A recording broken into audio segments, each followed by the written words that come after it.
বন্ধুসকল স্বাগতম জনাইছোঁ মোৰ আপোনাৰ ইউটিউব চেনেল DS চেনেললৈ। ভিডিঅ'টো স্কিপ নকৰিব আৰু এই প্ৰশ্ন উত্তৰ মই আপোনালোকৰ বাবে অতি প্ৰয়োজনীয় বুলি মই ভাবোঁ। যদি আপোনালোকেও যদি ভাবিছে তেনেহ'লে প্ৰয়োজনীয় বুলি তেনেহ'লে মোৰ চেনেলটো ছাবস্ক্ৰাইব কৰি ল'ব আৰু শ্বেয়াৰ কৰিব আৰু যদি ভিডিঅ'টো চাইছে তেনেহ'লে লাইক কৰি থৈ যাব।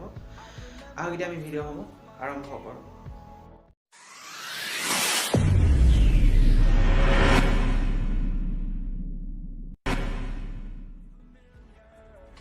প্ৰথম প্ৰশ্ন আপোনালোকলৈ আগবঢ়াইছোঁ। জাতীয় গেমছৰ 34তম সংস্কৰণ চৰকাৰী মাস্কোটো কোন চহৰত অনুষ্ঠিত হৈছিল? আপোনালোকে এই 10 ছেকেণ্ডৰ ভিতৰত কমেণ্ট কৰি জনাবচোন যদিহে পাৰে। সময় আৰম্ভ হৈ পৰিছে।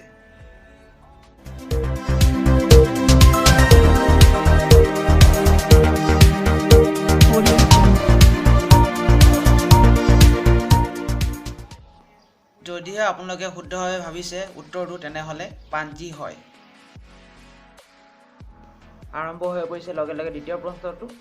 কোনে সংসদত অৰ্থনৈতিক জৰীপ 2019 পৰা 20লৈ উপস্থাপন কৰিছিল? আপোনালোকে কমেণ্ট কৰি কিনে জনাবচোন। এই 10 ছেকেণ্ডৰ ভিতৰত সময় আৰম্ভ হৈ পৰিছে।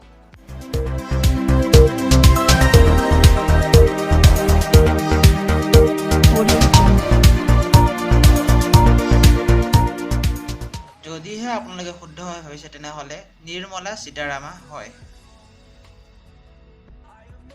আহিছোঁ এতিয়া অন্তিমটি অৰ্থাৎ শেষৰ প্ৰশ্নটিলৈ। কি গ্ৰুপৰ তেজৰ মানুহে সকলোকে তেজ দিব পাৰে? আপোনালোকে কমেণ্ট ছেকশ্যনত কমেণ্ট কৰি জনাবচোন। এই 10 ছেকেণ্ডৰ ভিতৰত সময় আৰম্ভ হৈ পৰিছে।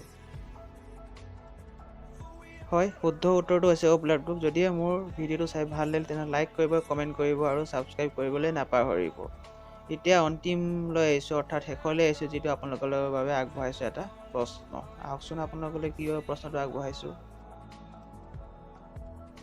আপোনালোকলৈ বুলি আগবঢ়োৱা প্ৰশ্নটো হৈছে পৃথিৱীৰ দীৰ্ঘতম দলংখনৰ নাম কি? আপোনালোকে কমেণ্ট ছেকশ্যনত কমেণ্ট কৰি জনাব আৰু যদি মোৰ ভিডিঅ'সমূহ চাই ভাল লাগিল তেনেহ'লে লাইক কৰিব, কমেণ্ট কৰিব আৰু আনলৈ শ্বেয়াৰ কৰিব। কিন্তু ছাবস্ক্ৰাইব কৰিবলৈ একেবাৰে নাপাহৰিব। আজিলৈ ধন্যবাদ।